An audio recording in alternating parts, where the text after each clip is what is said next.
it started as a curiosity as to, why are things like this? I think that was the most challenging part. And we already raised quite a lot of capital. We were scaling, even beyond Mumbai. And so in the last 5-10 years, a lot of B2C businesses have sprung up. Hello and welcome to Business Standard. I'm Anjana and joining me now is Kaivalya Vohra, the co-founder and CTO of Zepto. He has been creating a buzz in the current startup ecosystem. After dropping out from Stanford, he decided to start a new journey. Let's find out what he thinks about the current startup ecosystem, the future of quick commerce, and lots more. Welcome to the show, Kaivalya. Hey, thanks for having me here. First and foremost, I would like to know, how did you conceive the idea of 10 minutes grocery in India? Sure. So this really started during COVID, right? I think the interest in grocery as a space sort of came from that first wave of COVID, where your online platforms only had slots that were 6-7 days away, and your local stores, a lot of the people working there had gone back to the village and all that. And so it started around that time, in that first wave of COVID, where personally we experienced that as a problem. Our families, grandparents, sort of everybody, right? And so it started there, right? We'd spent some time outside of India as well, and we could clearly see that, okay, there's something about the grocery infrastructure here that's, broken, that and a lot of other parts of the world don't really have this problem. And so it started as a curiosity as to, why are things like this, right? And then that sort of evolved into asking ourselves, okay, is there anything that we can do about it, right? And so I think mid 2020 onwards, we sort of spent some time trying many different solutions to this problem, right? And so for the first year or so after that, we tried many things, right? From creating like a Shopify for Kirana stores and a Dunzo type marketplace model. So we tried many different ways of solving this problem. Eventually, after quite a lot of that iteration, after just understanding, by trying things out and delivering to customers, we understood what it is that people actually care about, right? And at the same time, that sort of evolved into also a business that is fundamentally a sound business when it comes to unit economics and all those other things. So that all sort of converged into this quick commerce solution. And yeah, around I guess July last year is when we officially launched Zepto out to customers and took it from there. But yeah, that's where it sort of all originated from. What motivated you to start your own business after dropping out from Stanford? Good question, right? So initially we'd say, sort of taken some time off because various reasons, right? One was that over the summer we started working on this problem, right? In the summer of last year, June, July 2020, sorry, 2 years ago. And we were super excited about this problem, right? It was also clear at the same time that university was going to be online, and we said, okay, instead of, let's take some time off, right? And maybe we can go back later, because this problem is also very interesting. We don't want to do university online. So that's where it started. Then when sort of our gap year was ending last year, right? And they said, hey, do you want to come back? By that time, we'd already launched Zepto in its current form, at the 10-minute delivery aspect. And we already raised quite a lot of capital. We were scaling, even beyond Mumbai. And so by that point, it sort of became a no-brainer, right? That, okay, would you rather go back to university or, continue scaling this business and building this out? And so, yeah, I think by that point, when we actually decide to, formally drop out and not go back and all that, by that point, it had become sort of a no-brainer. How did your parents react to you dropping out from Stanford and not getting a degree? I think that was the most challenging part, right? I think even more than convincing ourselves, like for us individually, both Adit and I were pretty clear that this is the right call and this is what we want to do. And so the actual challenge was primarily in getting our parents on the same page. I think initially they were a little bit obviously skeptical, right? Saying that, hey, you're never going to get a university degree. Like, what is wrong with you? But I think once they also sort of tried out, ordering on Zepto and actually spoke to customers and all that, and they were it was pretty clear that the business was doing well, growing well. We'd raised a lot of capital, and so it took some time, right? It took a couple of conversations, and I think by the end of it, they were pretty, on the same. I think, yeah, one thing is that they were from day one very, very supportive, right? And so they eventually, but obviously at the same time, being supportive is one thing, and then your kid not getting a degree is another thing, right? And so I think it took a little bit of time before they got on the same page, but eventually it was pretty clear to them also that this is too exciting of an opportunity to pass up. And so yeah, they got convinced eventually. What do you think about the current startup ecosystem in India?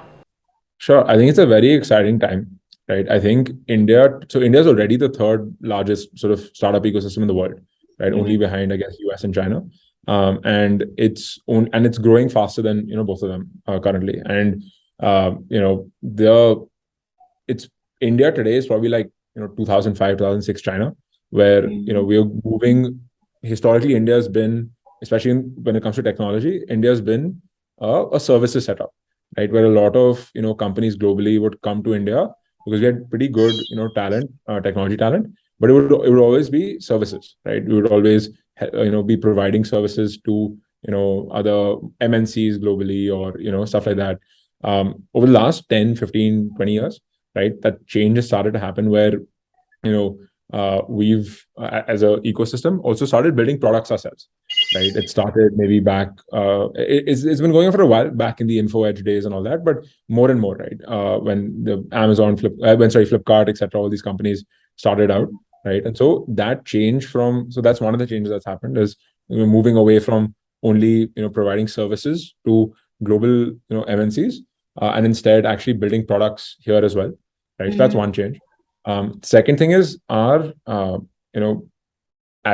population, we've also started consuming a lot more, right? And so, there is one thing is, okay, you have people who can produce, products and all that stuff, but do you actually have enough people who can consume, right? And that, as the, middle class in India is getting bigger and bigger, right? That's the other change that's happened, is that actually now we have a lot of people that, are consumers, right? People, and there have been many tailwinds that have helped with this, right? Whether it's, how quickly 4G has spread. And, one thing that a lot of people talk about is how in most parts of the world, there was this evolution in computing where first it started with like massive desktops and laptops and personal computers and eventually moved to mobile phones, right? In India, we sort of just bypassed that entire, I saw a large segment of the population bypass that entire laptop and computer era and went straight to mobile phones, right? With 4G.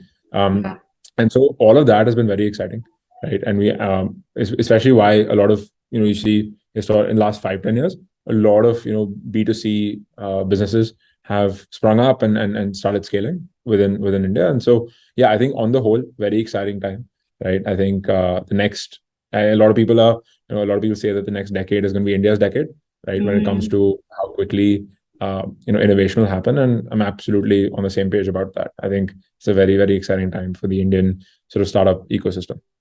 How do you plan to combat competition from Blinkit, which was recently acquired by Zomato? Yeah. So, this space currently is in its super early stages, right? It's been a year since, quick commerce has existed within India, right? It's very similar to, where food delivery was in 2015, 2016, where, e-commerce was in 2010, 2011, right? And so, already we've seen a lot of players try to enter the market, a lot of players that have left the market already, right? And some amount of consolidation has already started to happen, and that'll continue to happen, right, over the next couple of years. Now, the interesting question is basically what are the things that will define whether you are the player that is doing the consolidating or the player that is being consolidated, right?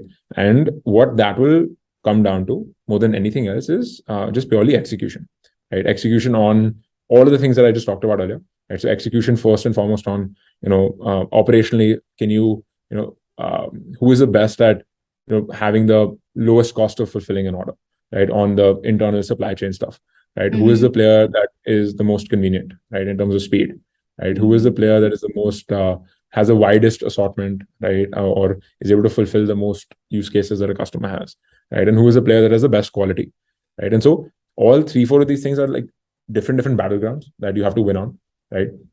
Some of these were super strong on, some of these were investing very heavily in to get even stronger on, right? But that's what this will come down to, right? Whoever is going to become the market leader within the space is going to be the player who can execute the best on, all of these things.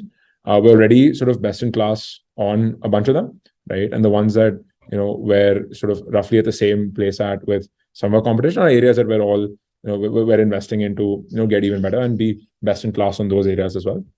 Right. So, for example, in the last couple of months, we've rapidly expanded our assortment, right, and expanded number of categories that we're, going into, right.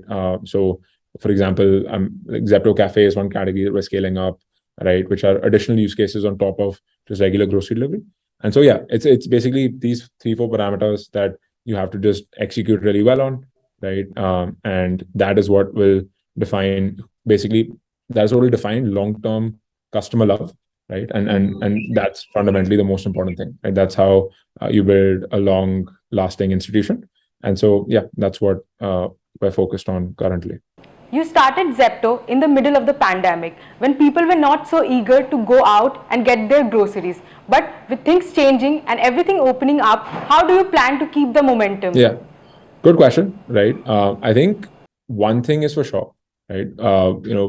A lot of behavior has fundamentally, since COVID, has fundamentally changed, right? When we, first started this out, nobody like even thought that 10-minute delivery would be a thing, right? The question was like, who the hell needs 10-minute delivery, right? And now we've reached a point where this is pretty much the fastest growing space, right, within all of these consumer internet spaces, right, within India. And so, we have multiple players, millions and millions of users that have started using this over the last year and a bit, right? And so that consumer shift, right, that happened during COVID in terms of ordering online, right? What we've seen already is that a good chunk of that shift is, already that's not going away, right? That consumer shift is one that is, here to stay, right? And the thing is that the types of customers that use Zepto as well are so varied, right? It's anything from working parents, bachelors, folks, the elderly parents, some elderly parents themselves, right? And so the convenience that quick commerce brings is something that we're pretty clear about, given the data that we have, that it's that behavioral shift is a shift that is pretty much here to stay. The safety of delivery partners has been a concern across quick commerce delivery platforms. How do you tackle the issue? Sure. So this point, right, around safety of delivery executives has been a pretty popular talking point. But if you actually sort of double click on how quick commerce works, right, it's actually not it's a misconception more than anything else, right? So yeah, a lot of people have this conception that quick commerce, the way it works, or the underlying thing that makes quick commerce or fast deliveries work is that we have to make delivery partners drive quickly, right? Which is sort of absolutely not the case. What quick commerce as a model is built on is short distances more than anything, right? Our average distance today from one of our delivery hubs to any customer is around 1.6, 1.7 kilometers, right? Which is much lower than any sort of hyperlocal delivery player in the country, right? And if you break down the process of what happens, when a delivery sort of is placed, right, when an order is placed, the time for dispatch. So there's obviously some time spent on packing the order and all of that stuff, right? That time is 1 to 2 minutes, roughly, right? And what that leaves you with is about 8 minutes to actually get the delivery done. Right? Now you have 8 minutes to drive about 1.6, 1.7 kilometers. And the speed that you have to drive at to make that happen is like 21, 22 kilometers an hour, which is significantly lower than what even the average biker would drive at, right? So that's one major misconception that exists, right? On top of that, if you look at in reality, where do accidents happen? Most accidents on two-wheelers happen on large roads, highways, main roads, etc. Right? Given that the way our network of delivery hubs is set up, right, most of them are set up within individual sort of neighborhoods, right, and the people ordering are within the same neighborhoods. The roads that our delivery partners actually drive on are mainly smaller internal roads, right, where, like I said, the average speed is much lower, right, and also at the same time the probability of an accident happening is also significantly lower, right? And so so that's the first part, right, in terms of how around sort of the safety of delivery partners, the misconceptions around that. One thing that exists, right, that doesn't exist with a lot of other delivery platforms is that given we have these delivery hubs, right, where our delivery partners pick up their orders from, we actually provide a whole bunch of basic amenities to these delivery partners, everything from bathrooms, water, charging stations, right, all of that stuff. If you look at other industries like food delivery, for example, right, a lot of the riders are on the road all day, right? Most restaurants won't actually let them come inside, use bathrooms and stuff like that, charge their phones. Basic things, right? These are basic things to you and me, but it actually makes a pretty significant difference in the lives of all these delivery partners. Right? Even from basic things like having an area where they can sit in when it's raining, right, so that they don't get wet in the rain. Yeah. Right? So all these basic things, right? We do, as well as add-ons like free medical consultation, insurance for families, and all of that stuff. All of this has resulted in our rider retention, right? How long riders stick around on our platform and what percentage of them stick around, being drastically higher than what other industries like food delivery, etc., operate at. And that's some stuff that we can structurally do because of the way our model is set up, right? And so, yeah, that's sort of the actual situation when it comes to rider safety and rider well-being. And lastly, what's next for Zepto? Are you planning to enter India's tier 2, tier 3 cities? Yeah, so good question, right? I think when you look at our expansion or growth, right, you can sort of split it into two parts, right? One part is sort of purely just geographically expanding, right? Just covering more people, launching more neighborhoods, more cities, etc., which is something that we'll do. Right? Today, we're primarily in the metro cities, right? The top 10 sort of metro cities in India, right? And over the next couple of months, we'll start, going deeper and deeper into India. I think there's a lot of, scope within India for a model like quick commerce to work successfully, right? And so that is one part of this whole growth story, which is just launching more dark store, more delivery hubs, and throughout the country, right? So that will happen, right?